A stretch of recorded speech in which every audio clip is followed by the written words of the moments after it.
இயேசு கிறிஸ்துவில் மிகவும் அன்பானவர்களே, 1 யோவான் 5ஆம் அதிகாரத்தின் வேத தியான பகுதிக்கு உங்களை அன்புடன் வரவேற்கிறேன். இந்த 5ஆம் அதிகாரத்தை 4 பிரிவுகளாக பிரித்து நாம் தியானிக்கலாம். முதல் பகுதி 1ஆம் வசனத்திலிருந்து 3ஆம் வசனம் வரைக்கும் கடவுளின் மீதான அன்பும் கட்டளைகளையும் பற்றி படிக்கின்றோம். 2வது பகுதி 4ஆம் வசனத்திலிருந்து 5ஆம் வசனம் வரைக்கும் விசுவாசத்தின் மூலம் உலகத்தை ஜெயிப்பதை குறித்து படிக்கின்றோம். 3வது பகுதி 6ஆம் வசனத்திலிருந்து 13ஆம் வசனம் வரைக்கும் கடவுளின் சாட்சியும் நித்திய ஜீவனையும் குறித்து படிக்கின்றோம். 4வது பகுதி 14ஆம் வசனத்திலிருந்து 21ஆம் வசனம் வரைக்கும் ஜெபத்தின் வல்லமையும் ஆவிக்குரிய பாதுகாப்பையும் குறித்து படிக்கின்றோம். முதல் பகுதியிலே 1வது வசனம் கடவுளின் மீதான அன்பு மற்றும் கட்டளையை பற்றி படிக்கின்றோம். இயேசுவானவரே கிறிஸ்து என்று விசுவாசிக்கிற எவனும் தேவனால் பிறந்திருக்கிறான். பிறப்பித்தவரிடத்தில் அன்பு கூறுகிற எவனும் அவரால் பிறப்பிக்கப்பட்டவனிடத்திலும் அன்பு கூறுகிறான். மிக தெளிவாக கிறிஸ்துவை விசுவாசிக்கிற நாம் அவரால் பிறந்திருக்கிறோம் என்பதை திரும்பவுமாய் தெளிவுபடுத்தி, அப்படி பிறப்பித்தவரிடத்தில் அன்பு கூற வேண்டும் என்பதையும், அவர் யாரெல்லாம் இந்த உலகத்திலே படைத்திருக்கிறாரோ அவர்களிடத்திலும் நாம் அன்பு கூற வேண்டும் என்றும், எப்படியாய் தேவ அன்பு நம்முடைய இருதயங்களிலே ஊற்றப்பட்டிருக்க வேண்டும் என்பதை இந்த வசனம் உறுதி செய்கின்றது. ரோமருக்கு எழுதின நிருபம் 5ஆம் அதிகாரம் 5வது வசனத்திலே, நமக்கு அருளப்பட்ட பரிசுத்த ஆவியினாலே தேவ அன்பு நம்முடைய இருதயங்களில் ஊற்றப்பட்டிருக்கிறபடியால் அந்த நம்பிக்கை நம்மை வெட்கப்படுத்தாது. ஆகவே தேவ அன்பு ஊற்றப்பட்ட விதமாய் நாம் பிறரிடம் அன்பு கூற வேண்டும். இந்த கற்பனையை அவரிடமிருந்து நாம் பெற்றுக்கொண்டு இருக்கிறோம். 5ஆம் அதிகாரம் 3வது வசனத்திலே, நாம் தேவனுடைய கற்பனைகளை கைக்கொள்வதே அவரிடத்தில் அன்பு கூறுவதாம். அவருடைய கற்பனைகள் பாரமானவைகளும் அல்லவே. ஆண்டவருடைய கற்பனைகளை கை கொண்டால்தான் அவரிடம் அன்பு கூறுகிறோம் என்பதை வெளிப்படுத்துகிறோம். மிகவும் லகுவான அன்பு கூறுகின்ற கற்பனையை ஆண்டவர் நமக்கு தந்திருக்கின்றார். 2 யோவான் 1ஆம் அதிகாரம் 6வது வசனத்திலே, நாம் அவருடைய கற்பனைகளின்படி நடப்பதே அன்பு. நீங்கள் ஆதி முதல் கேட்டிருக்கிறபடி நடந்து கொள்ள வேண்டிய கற்பனை இதுவே. ஆதி முதலாய் நமக்கு சொல்லப்பட்ட கற்பனை, நாம் நடந்து கொள்ள வேண்டிய கற்பனை அன்பு கூறுதல் என்ற கற்பனை. இது ஆண்டவரோடு அன்பு கூறுவது, ஆண்டவருடைய பிள்ளைகளோடு அன்பு கூறுவது. இதை ஒரு நாளும் மறந்து போகக்கூடாது.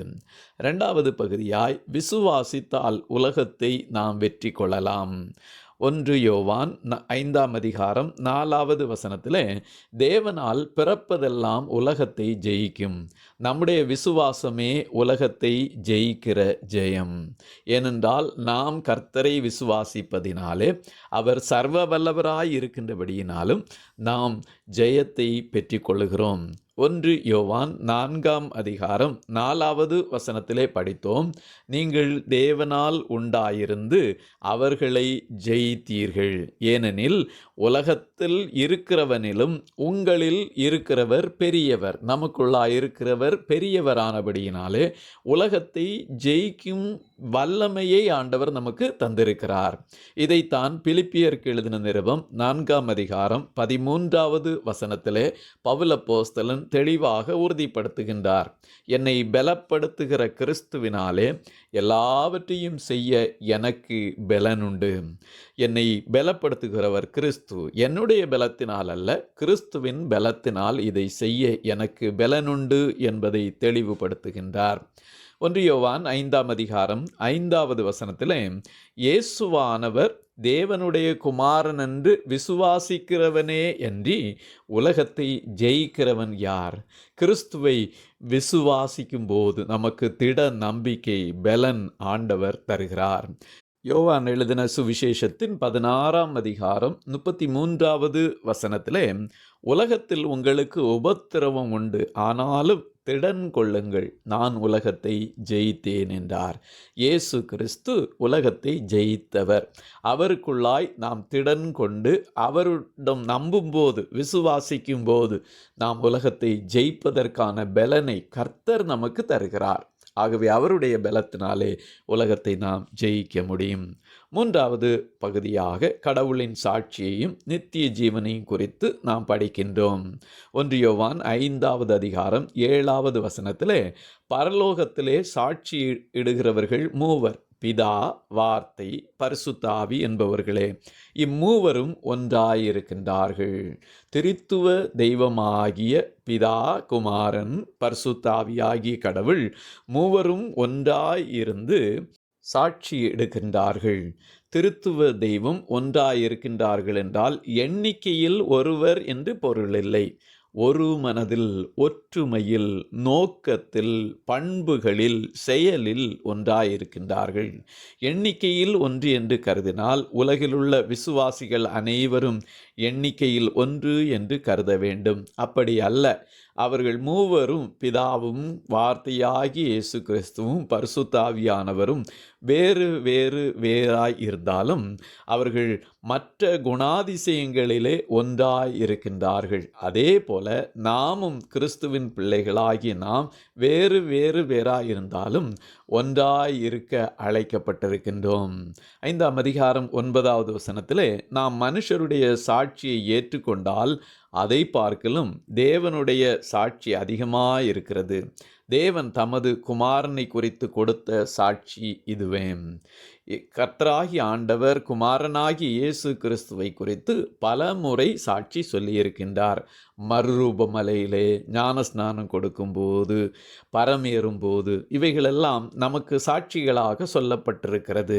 ஆகவே அவர் நமக்கு நித்திய ஜீவனை தந்திருக்கிறார் என்ற செய்தியை 5ஆம் அதிகாரம் 11வது வசனத்திலே நாம் படிக்கின்றோம். தேவன் நமக்கு நித்திய ஜீவனை தந்திருக்கிறார். அந்த ஜீவன் அவருடைய குமாரனில் இருக்கிறது என்பதே அந்த சாட்சியாம். அந்த சாட்சி நித்திய ஜீவனை ஆண்டவர் நமக்கு தந்திருக்கின்றார். தேவகுமாரனை உடையவன் தேவனில் நிலை பெற்று இருக்கிறான் என்பதையும், தேவனில் நிலை பெற்றிருக்கிறவனுடைய பெயர்களெல்லாம் ஜீவ புஸ்தகத்தில் எழுதப்பட்டு தேவனுடைய நகரமாகிய புதிய எருசலேமுக்குள் செல்ல முடியும் என்பதையும் அறிந்திருக்கிறோம். இரண்டாவதாக, குமாரன் இல்லாதவன் ஆண்டவரை அறியாதபடியினாலே அவன் ஜீவ புஸ்தகத்திலே அவனுடைய பெயர் இருக்காது, அக்கினி கடலிலே தள்ளப்படுவான். ஆகவே தேவ குமாரனை பெற்று ஜீவனை உடையவர்களாய் வாழ வேண்டும். 5ஆம் அதிகாரம் 12ஆம் வசனத்திலே, குமாரனை உடையவன் ஜீவனை உடையவன், தேவனுடைய குமாரன் இல்லாதவன் ஜீவன் இல்லாதவன் என்று தெளிவாக வரையறை செய்யப்பட்டிருக்கிறது. ஆகவே இயேசு கிறிஸ்துவோடு கூட அவரிலே நிலைத்து நின்று நித்திய ஜீவனை பெற்றுக்கொள்ள நாம் அழைக்கப்பட்டிருக்கிறோம். அவரை விட்டுவிட்டால் நித்திய ஜீவன் என்பதை நாம் பெற்றுக்கொள்ள முடியாது என்பதை வேதம் ஆணித்தரமாக நமக்கு கற்றுத்தருகிறது. தொடர்ந்து 4வது பகுதியாக ஜெபத்தின் வல்லமையையும் ஆவிக்குரிய பாதுகாப்பையும் குறித்து படிக்கின்றோம். 5ஆம் அதிகாரம் 14வது வசனத்திலே, நாம் எதையாகிலும் அவருடைய சித்தத்தின்படி கேட்டால் அவர் நமக்கு செவி கொடுக்கிறார் என்பதே அவரை பற்றி நாம் கொண்டிருக்கிற தைரியம். நாம் இயேசு கிறிஸ்துவின் சித்தத்தின்படி கேட்டால் நமக்கு செவி கொடுப்பார். இதை யோவான் 14ஆம் அதிகாரம் 13-14 வசனங்களிலே இப்படி படிக்கின்றோம். நீங்கள் என் நாமத்தினாலே எதை கேட்பீர்களோ குமாரனில் பிதா மகிமைப்படும்படியாக அதை செய்வேன். என் நாமத்தினாலே நீங்கள் எதை கேட்டாலும் அதை நான் செய்வேன்.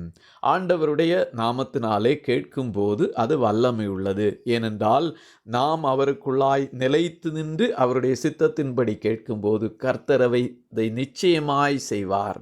யோவான் 15ஆம் அதிகாரம் 7ஆம் வசனத்திலும், நீங்கள் என்னிலும் என் வார்த்தைகள் உங்களிலும் நிலைத்திருந்தால் நீங்கள் கேட்டுக்கொள்வதெதுவோ அது உங்களுக்கு செய்யப்படும். ஆகவே ஆண்டவருக்குள்ளாய் நிலைத்து நின்று நாம் எதையெல்லாம் கேட்கிறோமோ அதையெல்லாம் செய்வதற்கு கர்த்தர் காத்திருக்கிறார். ஆகவே நம்முடைய வாழ்க்கையிலே கிறிஸ்துவுக்குள்ளாயிருந்து அவர் சித்தத்தின்படியாய் நாம் கேட்க அழைக்கப்பட்டிருக்கிறோம். இதை 1 யோவான் 5ஆம் அதிகாரம் 15வது வசனத்திலே, நாம் எதை கேட்டாலும் அவர் நமக்கு செவி கொடுக்கிறார் என்று நாம் அறிந்திருந்தோமானால் அவரிடத்தில் நாம் கேட்டவைகளை பெற்றுக்கொண்டோம் என்றும் அறிந்திருக்கிறோம். அந்த விசுவாசம், அந்த நம்பிக்கை நமக்குள்ளாக இருக்கும். 1 பேதுரு 3ஆம் அதிகாரம் 12ஆம் வசனத்திலே, கர்த்தருடைய கண்கள் நீதிமான்கள் மேல் நோக்கமாயிருக்கிறது, அவருடைய செவிகள் அவர்கள் வேண்டுதல்களுக்கு கவனமாயிருக்கிறது. ஆண்டவருடைய செவிகள் அவருடைய பிள்ளைகள் நீதிமான்களுடைய வேண்டுதலுக்கு கவனமாய் இருக்கிறதை பார்க்க முடிகின்றது. சங்கீதக்காரனும் இதை அறிக்கை செய்கின்றார். 66வது சங்கீதம் 19, 20வது வசனங்களிலே, மெய்யாய் தேவன் எனக்கு செவி கொடுத்தார், என் ஜெபத்தின் சத்தத்தை கேட்டார், என் ஜெபத்தை தள்ளாமலும் தமது கிருபையை என்னை விட்டு விலக்காமலும் இருந்த தேவனுக்கு ஸ்தோத்திரம் உண்டாவதாக. ஆண்டவர் நம்முடைய ஜெபத்தை தள்ளாமல் கேட்கிறவர், நம்முடைய ஜெபத்திற்கு பதில் கொடுக்கிறவராக ஆண்டவர் இயேசு கிறிஸ்து இருக்கின்றார். ஆகவே அவருடைய பிள்ளைகளாகிய நாம் பாவம் செய்யாதபடி வாழ வேண்டும். 5ஆம் அதிகாரம் 18வது வசனத்திலே, தேவனால் பிறந்த எவனும் பாவம் செய்யான் என்று அறிந்திருக்கிறோம். தேவனால் பிறந்தவன் தன்னை காக்கிறான், பொல்லாங்கன் அவனை தொடான். தேவனால் பிறந்தவன் தன்னை காத்து கொள்ளுகிறான் பாவத்திற்கு. அப்படி என்றால் பாவத்திற்கு விலகி தன்னை காத்து கொள்ளபடியினாலே அவன் பாவம் செய்ய மாட்டான். நாம் தேவ பிள்ளைகளாய் பாவத்திற்கு விலகி ஓடுகிறவர்களாய் வாழ அழைக்கப்பட்டிருக்கின்றோம். 1 யோவான் 5ஆம் அதிகாரம் 20வது வசனத்திலே, அன்றியும் நாம் சத்தியமுள்ளவரை அறிந்து கொள்வதற்கு தேவனுடைய குமாரன் வந்து நமக்கு புத்தியை தந்தார் என்றும் அறிவோம். அவருடைய குமாரனாகிய இயேசு கிறிஸ்து எனப்பட்ட சத்தியமுள்ளவருக்குள்ளும் இருக்கிறோம். இவரே மெய்யான தேவனும் நித்திய ஜீவனுமாய் இருக்கிறார். நமக்கு புத்தியை தந்திருக்கிறார். மெய்யான தேவன் அவரே. தீத்துவுக்கு எழுதின நிருபத்தின் 2ஆம் அதிகாரம் 13வது வசனத்திலே, நாம் நம்பியிருக்கிற ஆனந்த பாக்கியத்துக்கும் மகாதேவனும் நமது இரட்சகருமாகிய இயேசு கிறிஸ்துவனுடைய மகிமையின் பிரசன்னமாகுதலுக்கும் எதிர்பார்த்து கொண்டிருக்கும்படி நமக்கு போதிக்கிறது. மகாதேவன், மெய்யான தேவன்.